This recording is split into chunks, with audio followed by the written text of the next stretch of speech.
Hello, dear students. Today I will discuss a new topic, that is Kingdom Monera. I explain five kingdom classification, and in discussion in five kingdom classification I told you some basic points of Kingdom Monera. Now I will explain Kingdom Monera in detail.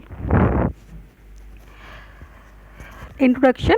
Monerans are typically unicellular organisms. The genetic material is naked circular DNA. Naked circular. Naked means there is no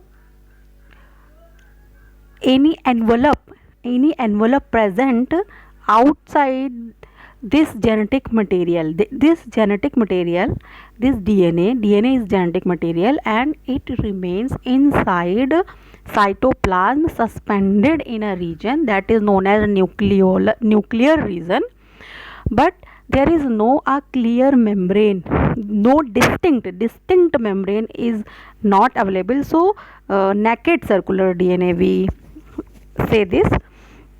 A nuclear envelope is absent because ribosomes, mesosomes and simple chromatophores are the subcellular organelles in the cytoplasm. Actually these are the representative structures. Ribosomes is 70S type and works as protein factory.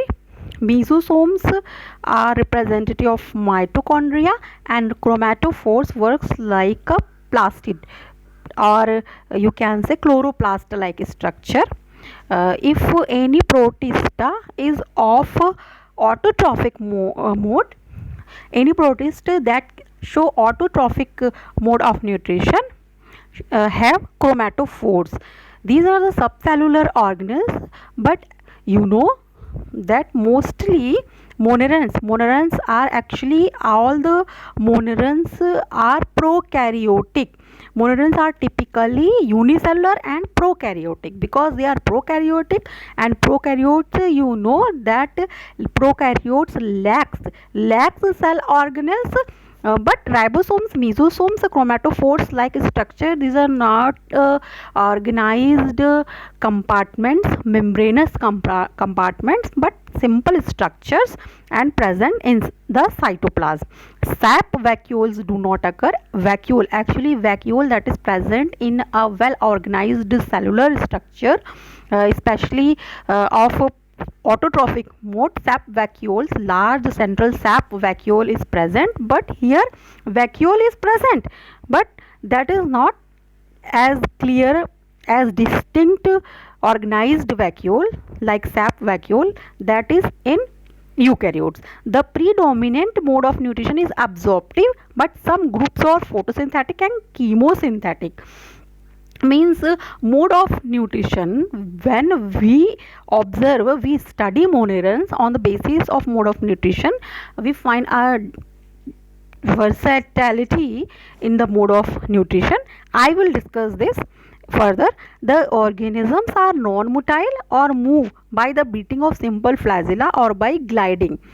Organisms show flagella and or they can glide for movement. If they show movement, they capture food for food capturing, or for their defense, for their safety uh, from being captured by any other animal. They can glide. Okay students, Kingdom Monera, we can divide Kingdom Monera into Archaebacteria and Eubacteria.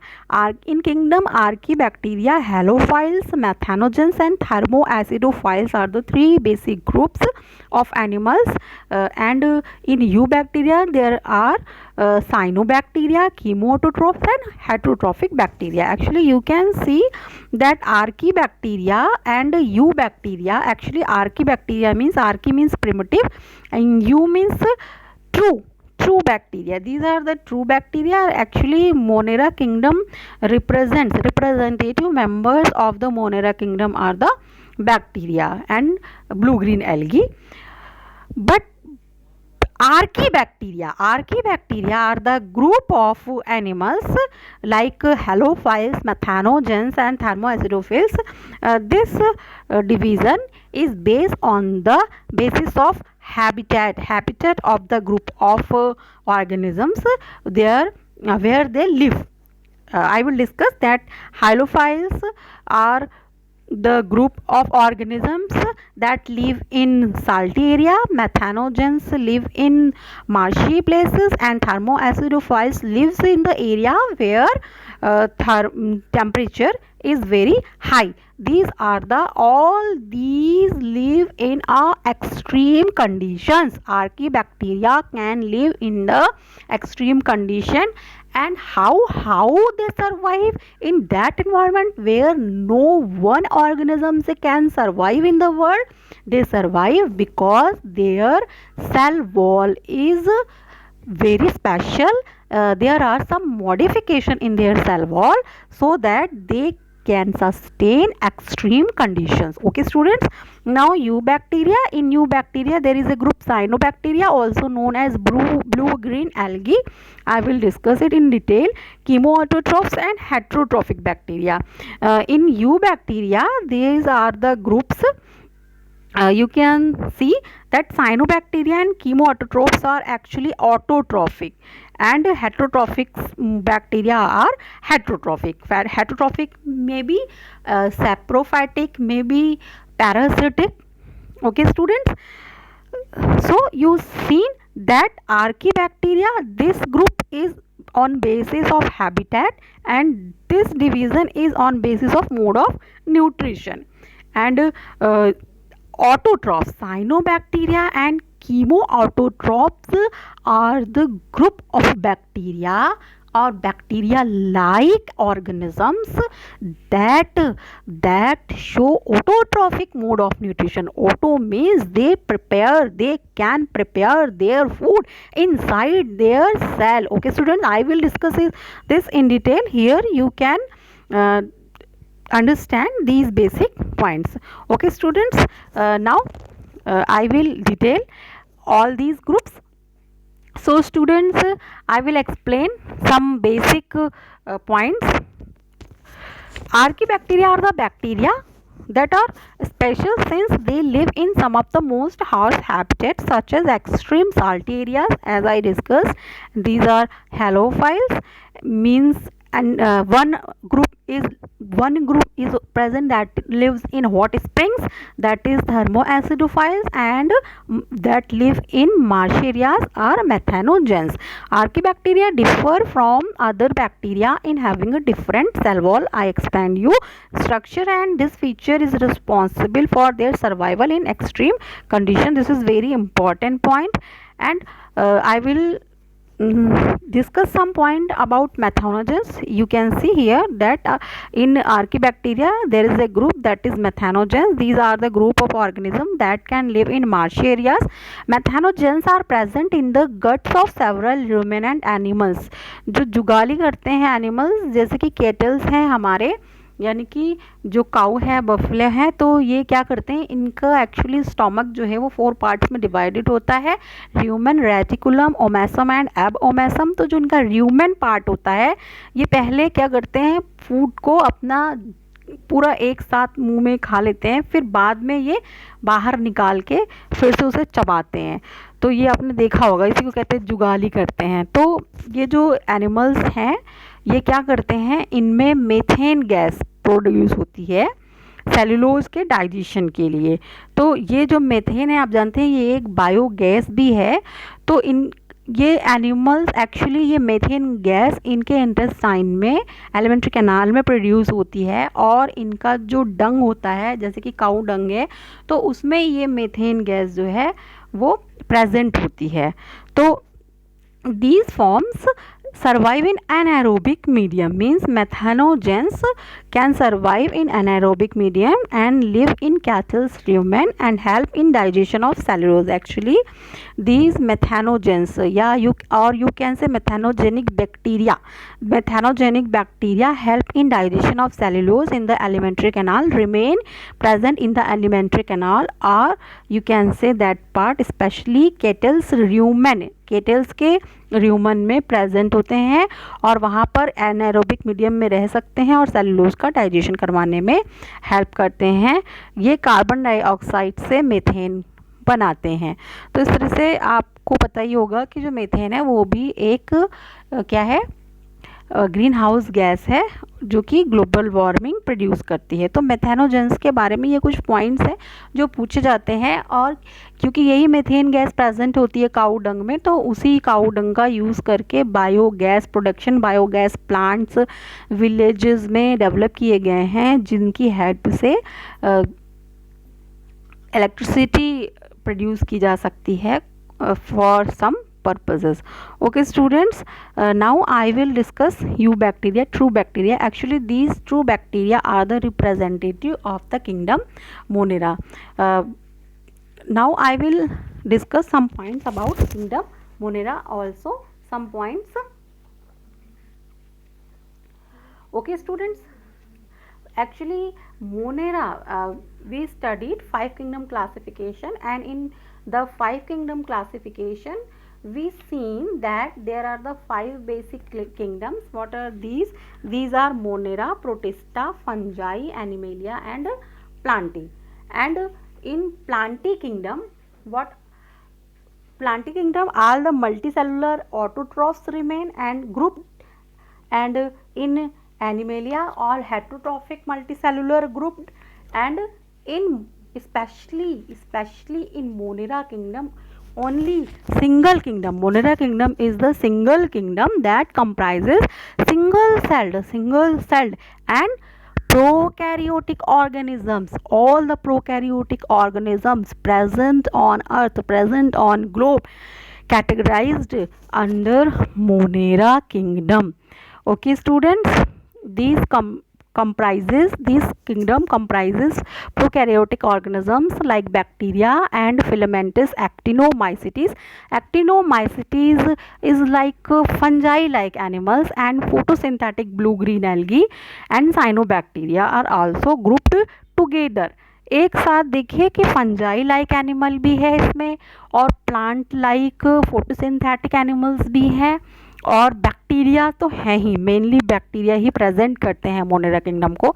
But जो एक्टिनोमाइसिटीज़ हैं या जो photosynthetic bacteria हैं, तो वो क्यों यहाँ पर साथ में ग्रुप किए गए? क्योंकि उनकी जो प्रोकैरियोटिक सेल है, बिकॉज उनका जो सेल है वो प्रोकैरियोटिक है और वो यूनिसेलुलर भी हैं, इसलिए उनको इनके साथ रख दिया गया, यू बैक्टीरिया में बैक्टीरिया के साथ रख दिया गया साइनोबैक्टीरिया और एक्टिनोमाइसिटीज़ को और कीमो ऑटोट्रॉप्स को। बट एक्चुअली जो ये हैं, ये किंगडम जो है वो बैक्टीरिया ही रिप्रेजेंट करता है। There are thousands of different eubacteria that are characterised by the presence of rigid cell wall. तो अगर हम बैक्टीरिया को ही यानी कि अब डिटेल में स्टडी करेंगे तो बैक्टीरिया में रिजिड सेल वॉल प्रेजेंट होती है, और अगर कोई बैक्टीरिया मोटाइल है तो उसमें एक फ्लैसिला प्रेजेंट होता है। तो बैक्टीरिया में भी एक्चुअली जो यू बैक्टीरिया जिसे कहा जा रहा है, तो उसमें भी जो रिप्रेजेंट करता है वो है बैक्टीरिया किंगडम को, स्पेशली जिसके बारे में हम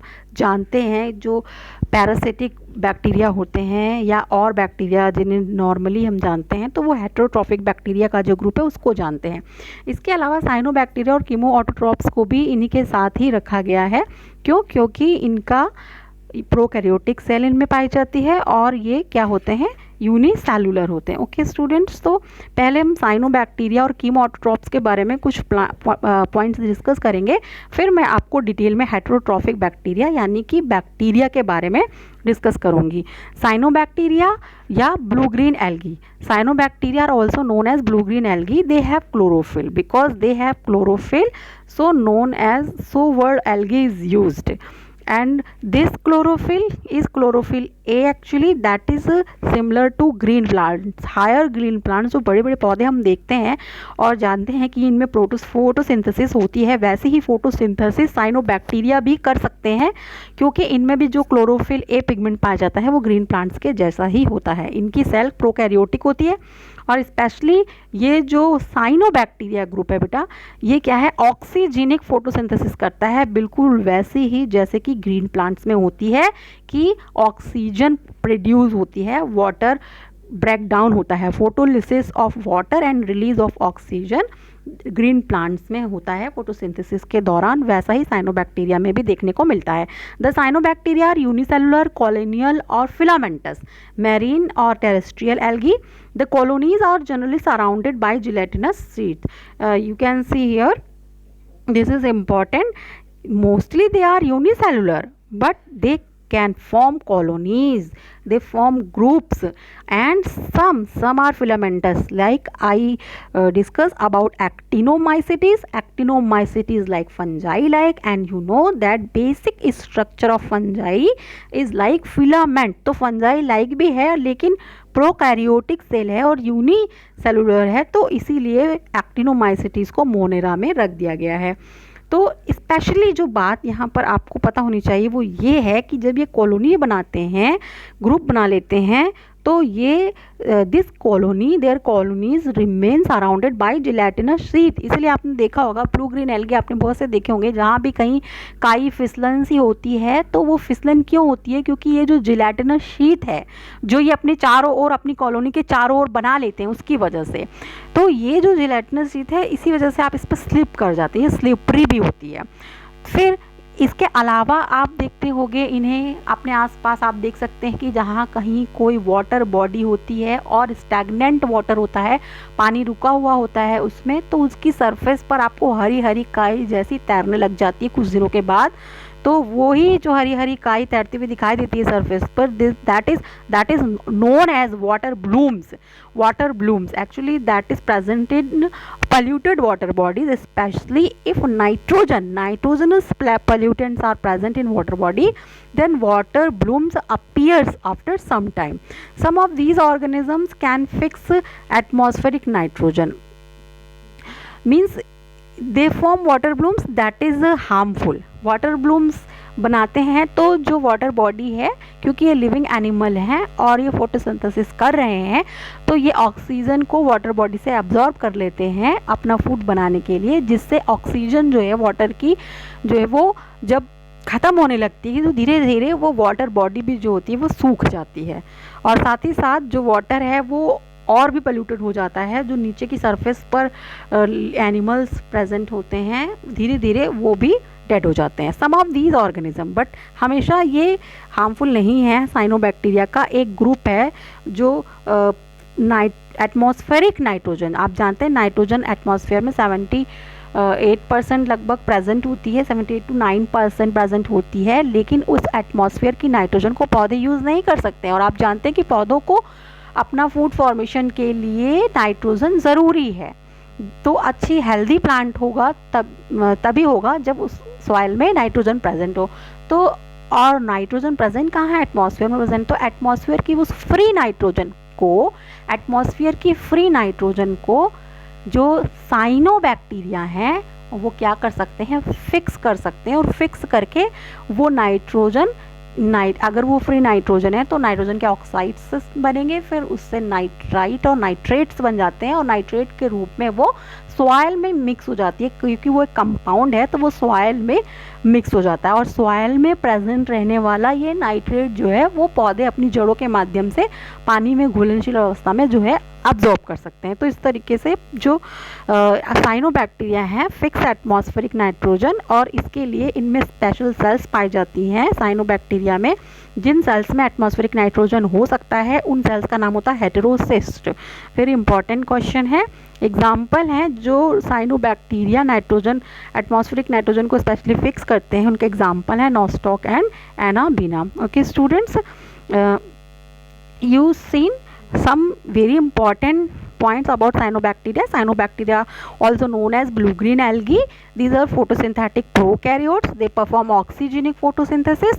Photosynthetic pigments include chlorophyll A, and some other pigments are also present, that are carotenoids and phycobilins. This is important for NEET exam.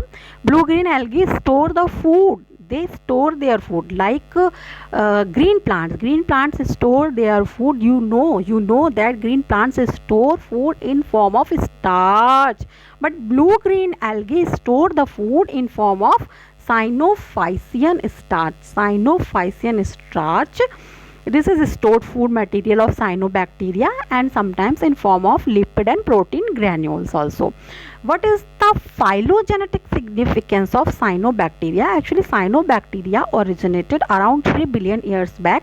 They consequently added oxygen to the atmosphere. You seen that they show oxygenic photosynthesis, means they produce oxygen.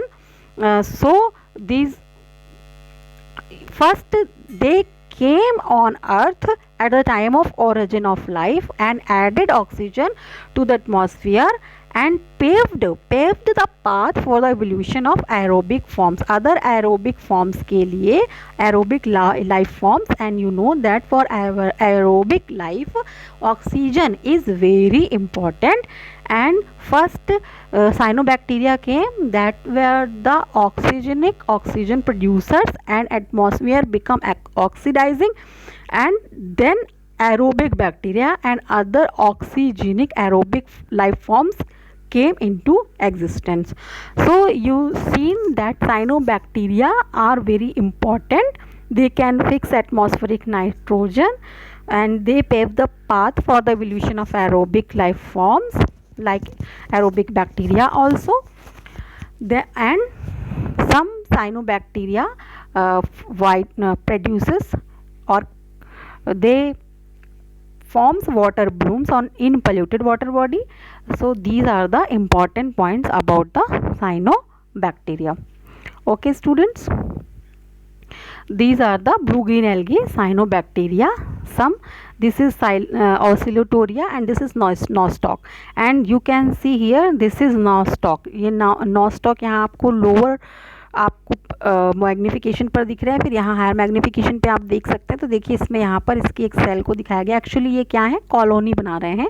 तो इनकी sales जो हैं colonial form में बना लेती हैं, और उन्हीं में कुछ सेल्स जो होती हैं हेट्रोसिस्ट सेल्स होती है, जो नाइट्रोजन को फिक्स कर सकती हैं। और साथ ही साथ एक और इम्पॉर्टेंट आप देख रहे हैं कि यहाँ पर जो ये ब्लू कलर का इसके ऊपर दिखाई दे रहा है, तो एक्चुअली ये म्यूसिलेजिनस शीट है। जैसा कि मैंने आपको बताया कि जब ये कॉलोनी बनाते हैं तो ये जिलेटिनस शीट अपने चारों ओर बना लेते हैं, जिसकी वजह से ये स्लिपरी इनकी सरफेस हो जाती है। Okay students, now I will discuss second group of eubacteria, that is chemosynthetic autotrophic bacteria. As name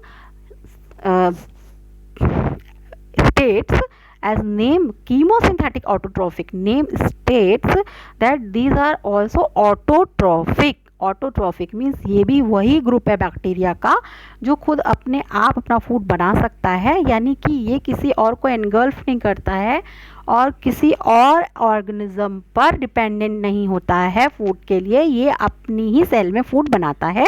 how chemosynthetic autotrophic bacteria oxidise various inorganic substances. जैसे कि आप देखते हैं कि ग्रीन प्लांट्स होते हैं तो उनमें पिगमेंट पाया जाता है, chlorophyll A, carotenoids, phycobilins cyanobacteria में पाया गया।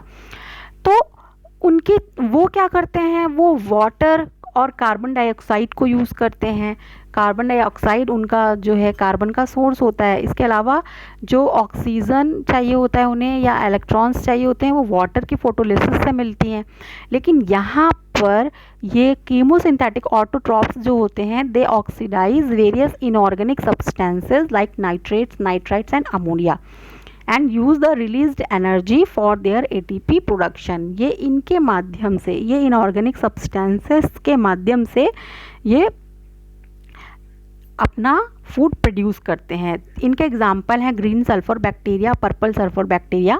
दे play a great role in recycling nutrients. तो क्योंकि ये देखिए नाइट्रेट, नाइट्राइट, अमोनिया साइनोबैक्टीरिया ने फिक्स किया और उसे ही ये कीमोसिंथेटिक ऑटोट्रॉफिक बैक्टीरिया क्या कर रहे हैं, फिर से एटमॉस्फेयर में रिलीज कर दे रहे हैं। यानी एटमॉस्फेयर की फ्री नाइट्रोजन थी तो साइनोबैक्टीरिया ने क्या किया, उसे नाइट्रेट बना करके सॉइल में फिक्स किया, दूसरे रूप में बदला।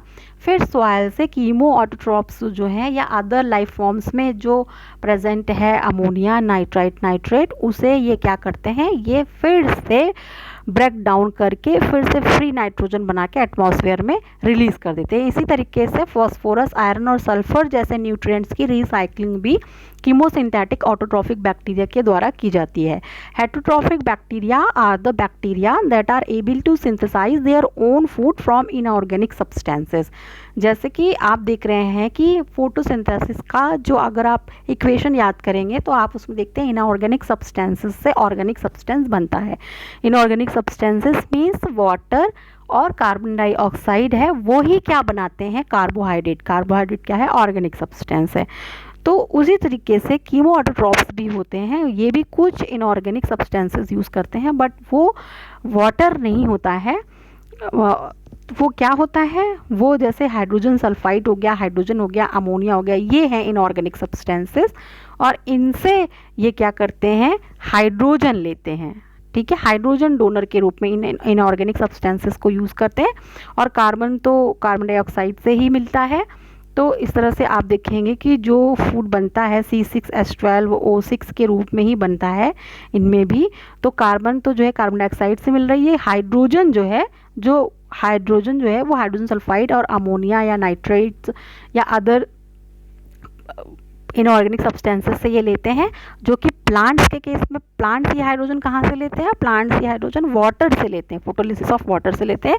और ये कहाँ से ले रहे हैं, ये इन इनऑर्गेनिक सब्सटेंसेस से ले रहे हैं। तो इसी मामले में कीमो ऑटोट्रॉप्स और जो बाकी फोटोसिंथेटिक ऑटोट्रॉप्स होते हैं वो डिफरेंट होते हैं। ओके स्टूडेंट्स, तो ये भी एक पॉइंट है, आप इसे समझिएगा।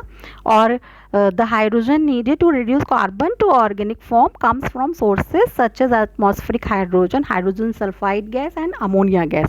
Okay students, so you can see that a special, very special group of organism, that is chemosynthetic autotrophic bacteria is present that can use inorganic substances as nitrate, ammonia, hydrogen sulfide as their source of food। अपना food बनाने के लिए ये इन inorganic substances से जो है उनसे energy लेगा और तब अपने लिए फूड बनाएगा, अपना ATP प्रोडक्शन करेगा। Okay students, next heterotrophic bacteria. यहाँ से आपका एक्चुअल जो मोनेरा किंगडम का ग्रुप में मेन स्टडी है वो यहाँ से स्टार्ट होती है, heterotrophic bacteria. Heterotrophic bacteria are the abundant in nature. अगर हम बात करें कि इस अर्थ पर सबसे ज़्यादा क्या पाया जाता है, लिविंग फॉर्म कौन सी पाई जाती है, तो वो है बैक्टीरिया की। Most of the bacteria cannot synthesise their own organic food. तो जो ट्रू बैक्टीरिया हैं ज़्यादा से ज़्यादा वो ऐसे ही हैं जो अपना फूड खुद नहीं बना सकते हैं। अभी जो कुछ एक्सेप्शंस हमने देखे जैसे साइनोबैक्टीरिया या कीमो ऑटोट्रॉप्स देखे, बस केवल वही हैं जो बैक्टीरिया में आ रहे हैं, बैक्टीरिया के साथ रखे गए हैं मोनेरा किंगडम में, बट वो अपना फूड खुद बना लेते हैं। But most of the bacteria can not synthesise their own organic food, they consequently depend on external organic materials, they require at least one organic compound as a source of carbon for their growth and energy. Such bacteria are heterotrophic bacteria. Heterotrophic bacteria are of the 3 types, parasites, saprotrophs and symbionts. तो अगर हम bacteria की बात कर रहे हैं तो bacteria या तो पैरासाइट हो सकता है, यानी कि ये किसी की बॉडी में बना हुआ फूड जो है एब्जॉर्ब करेगा और या उसे खाएगा। सेप्रोट्रॉप्स में भी वही है कि ये डेड डिकेइंग, कोई बॉडी पैरासाइट है तो वो लिविंग बॉडी होगी, और अगर वो डेड बॉडी है तो उससे भी ये अपना फूड ले सकते हैं, एब्जॉर्ब कर सकते हैं, उसकी बॉडी में जो न्यूट्रिएंट्स है उसे एब्जॉर्ब कर लेगा डायरेक्ट।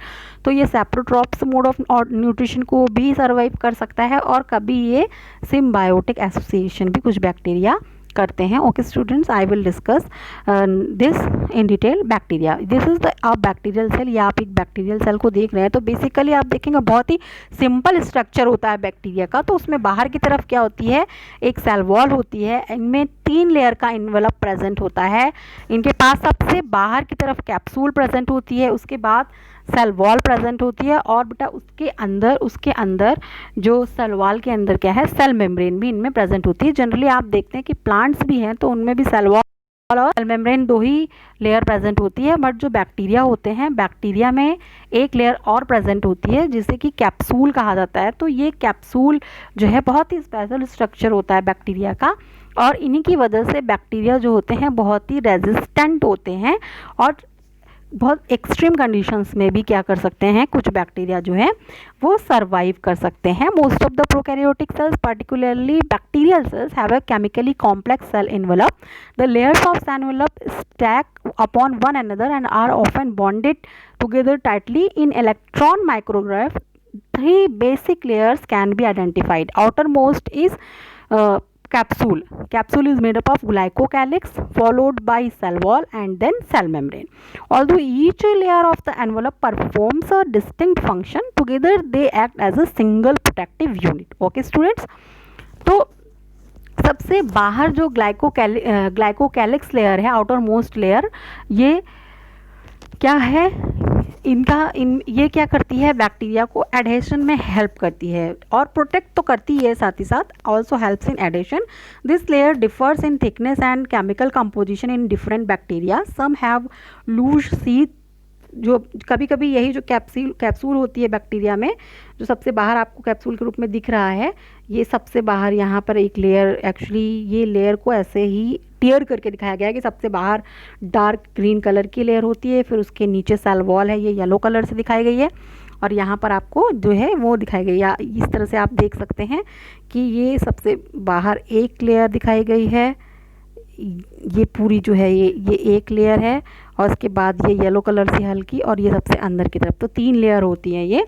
तो सबसे बाहर जो कैप्सूल है, कभी कभी सम हैव लूज शीथ के फॉर्म में कैप्सूल कुछ बैक्टीरिया में प्रेजेंट होती है। स्लाइम लेयर जिसे कहते हैं, which protects the cells from loss of water and nutrients. तो जब ये स्लाइम लेयर के रूप में कैप्सूल प्रेजेंट होती है तो ये बैक्टीरियल सेल को सूखने से, डेसिकेशन से बचाती है। The capsule and slime layer are made up of polysaccharides, यानी कैप्सूल भी प्रेजेंट है, साथ ही साथ स्लाइम लेयर भी है, तो ये स्पेशल फंक्शन परफॉर्म करने में हेल्प करती है। This layer is not absolutely essential for bacterial survival but can at times be highly specific and immunogenic होती है, यानी कि ये जो बैक्टीरिया पैरासिटिक मोड को सर्वाइव करते हैं, तो उनके लिए जब किसी पैरासाइट की बॉडी में जाता है बैक्टीरिया, तो वहाँ पर सर्वाइव करने के लिए बैक्टीरिया को ये कैप्सूल जो है वो मदद करता है। और बेटा एक बहुत ही स्पेशल बात है कि ये जो बैक्टीरिया, जिनमें बैक्टीरिया को एक्चुअली 2 ग्रुप में डिवाइड किया गया है, आपको पता होगा, ग्राम positive bacteria and gram negative bacteria. तो जो बैक्टीरिया में ग्राम पॉजिटिव बैक्टीरिया वो होते हैं जिनका जो सेल वॉल होता है थिक होता है और पेप्टिडोग्लाइकैन का बना होता है, जबकि जो ग्राम नेगेटिव बैक्टीरिया होते हैं उनमें भी सेल एनवेलप 3 लेयर का होता है, जिसमें से सबसे बाहर की लेयर जो उनकी होती है, मतलब सबसे अंदर की लेयर तो सभी में प्लाज्मा मेम्ब्रेन होती है। तो ग्राम पॉजिटिव और ग्राम नेगेटिव बैक्टीरिया भी मैं आपको जो बता रही हूँ, तो ये किस बेसिस पर ये अलग हो रहे हैं ये मैं आपको बताने की कोशिश कर रही हूँ। In gram positive bacteria the cell wall is thick और पेप्टिडोग्लाइकैन की बनी होती है। तो यानी कि ग्राम पॉजिटिव और ग्राम नेगेटिव का डिफरेंस क्या हो भाई, 3 लेयर दोनों में पाई जाएगी, लेकिन ग्राम पॉजिटिव की सेल वॉल जो होगी वो बहुत ही थिक होती है, थोड़ी थिक होती है ज़्यादा, और उसकी cell wall 20 to 80 nanometre thickness की होती है, और इसमें tightly bound teichoic acids present होते हैं। आप याद रख सकते हैं इसको कि जिन बैक्टीरिया में देखिए 3 लेयर तो सभी में प्रेजेंट हैं, जो कि कैप्सूल है, सेल वॉल है, प्लाज्मा मेम्ब्रेन है, लेकिन जो ग्राम पॉजिटिव बैक्टीरिया है, देखिए फर्स्ट लेयर कैप्सूल के बारे में मैंने आपको बता दिया कि जस्ट आपको इतना याद रखना है कि ग्लाइकोकैलिक्स का बना होता है, और कभी कभी इसके बाहर एक और लेयर स्लाइम लेयर भी प्रेजेंट हो सकती है। बट सेकेंड लेयर के बारे में अब डिस्कशन चल रहा है, तो सेल वॉल जो है सभी में पाई जाएगी, सभी बैक्टीरियल सेल में पाई जाएगी, बट जो ग्राम पॉजिटिव बैक्टीरिया होते हैं तो इनकी सेल वॉल होती है वो क्या होती है, थिक होती है, और उसमें टेकोइक एसिड भी पाया जाता है? ये नीट के इंपॉर्टेंट क्वेश्चन है, तो थोड़े से आप इन्हें भी याद करते चलिए। The gram positive cell wall is 20 to 80 nanometre in thickness and also contains tightly bound teichoic acids. The outer, ठीक है, तो ये इसी वजह से ही ग्राम पॉजिटिव बैक्टीरिया जो है वो ग्राम स्टेनिंग की जो टेक्निक है उनसे भी ग्राम पॉजिटिव और ग्राम नेगेटिव को बताया गया है कि कैसे कैसे अलग होता है। फर्स्ट मैं आपको सेल वॉल के बारे में बताती हूँ, तब मैं आपको ग्राम पॉजिटिव बैक्टीरिया और नेगेटिव बैक्टीरिया के बारे में डिस्कस करूँगी। बट स्पेशली जो डिफरेंस है वो ये है कि ग्राम पॉजिटिव बैक्टीरिया का जो सेल वॉल है वो थिक होता है। ओके स्टूडेंट्स, तो आगे की स्लाइड्स में हम पहले देखते हैं शेप्स ऑफ बैक्टीरिया। तो बैक्टीरिया जो है वो डिफरेंट शेप के बैक्टीरिया पाए जाते हैं अर्थ पर। गोल बैक्टीरिया पाए जा सकते हैं, लंबे बैक्टीरिया पाए जा सकते हैं, कॉमा शेप के पाए जा सकते हैं और स्पाइरल शेप के पाए जा सकते हैं, यानी एस शेप के। तो अगर बैक्टीरिया एस शेप के हैं तो स्पाइरिलम बैक्टीरिया कहते हैं, या अगर कॉमा शेप के हैं ऐसे तो इसे वाइब्रियो कहते हैं। अगर इस तरीके से हैं तो इसे कहते हैं रॉड शेप के हैं तो बैसिलाई कहा जाता है, और अगर सर्कुलर हैं, ओवल हैं, स्फेरिकल हैं तो उसे कॉक्सी कहा जाता है बैक्टीरिया का। और जनरली कुछ बैक्टीरिया को जो स्टार्टिंग में डिस्कवर किया गया तो उनके शेप के बेसिस पर ही उनको नाम दिया गया। तो cocci are the group of bacteria that are oval and or spherical, bacilli are rod shape, they may or may not have flagella, vibrios are small and comma or kidney like, they have a flagellum at one end and are also motile. Vibrio bacteria has a curve in its cell. Spirillum are spiral or coiled like. The spiral forms are usually rigid and bear two or more flagella. तो आपने देखा bacilli में ज़रूरी नहीं है flagella का होना, कॉक्सी में फ्लैजिला का होना ज़रूरी नहीं है, लेकिन वाइब्रियो में ज़रूर से ज़रूर कम से कम एक फ्लैजिला होता है और स्पाइरलम में भी फ्लैजिला पाए जाते हैं, कभी 2 और 2 से ज़्यादा भी हो सकते हैं। तो जो स्पाइरिलम बैक्टीरिया हैं, स्पायरोकीट्स हैं, ग्रुप है बैक्टीरिया का, तो ये किस में आते हैं? स्पाइरिलम। इनका शेप कैसा होता है? एस शेप का होता है।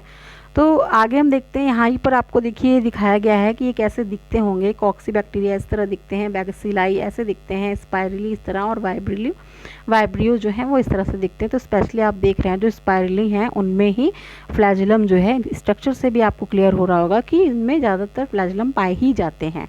तो स्ट्रक्चर ऑफ बैक्टीरिया जो थोड़ा सा मैंने आपको डिस्कस किया कि इसका जो सेल इन्वेलप होता है बैक्टीरिया का, तो particularly bacterial cell have a chemically complex cell envelope. Layers of cell envelope stack upon one another and are often bonded together tightly. In electron micrograph, 3 basic layers can be identified. That is outermost capsule followed by cell wall and then cell membrane. First, I will discuss capsule. In a large number of bacteria, slimy capsule is present outside the cell wall. मैंने आपको बताया कि capsule के चारों ओर कभी कभी एक slimy layer भी प्रेजेंट होती है जो प्रोटेक्शन के साथ साथ एडिशन में भी रोल प्ले करती है, और साथ ही साथ लॉस ऑफ वाटर और न्यूट्रिएंट्स जो है वो ना होने पाए बैक्टीरियल सेल से, इसके लिए भी जो है हेल्प करती है। It is made up of polysaccharides and the nitrogenous substances, यानी कि बेसिकली तो ये पॉलीसैकेराइड की बनी होती हैं, कार्बोहाइड्रेट लाइक मटेरियल बनी होती है इसकी सेल वॉल, लेकिन इनमें नाइट्रोजनस सब्सटेंसेस भी पाए जाते हैं। और ये बहुत इंपॉर्टेंट है कि इसके कैप्सूल में एमिनो एसिड्स यानी कि कार्बोहाइड्रेट के साथ साथ एमिनो एसिड्स भी पाए जाते हैं। The slime layer becomes thick called capsule. The bacteria which form a capsule are called capsulated और virulent. The capsule is usually found in parasitic forms. तो जनरली जो बैक्टीरिया आप जानते हैं जिनके नाम से पता है कि बहुत हार्मफुल होते हैं, बैक्टीरिया हार्मफुल होते हैं, यही हम लोग ज़्यादातर जानते हैं। तो वो जो हार्मफुल होते हैं यानी डिजीज़ कॉजिंग होते हैं, पैथोजेनिक होते हैं, बीमारियां फैलाते हैं, वो बैक्टीरिया स्ट्रक्चर में मोस्टली कैसे होते हैं? कैप्सुलेटेड होते हैं, वेल कैप्सुलेटेड होते हैं और वायरुलेंट कहते हैं इन्हें।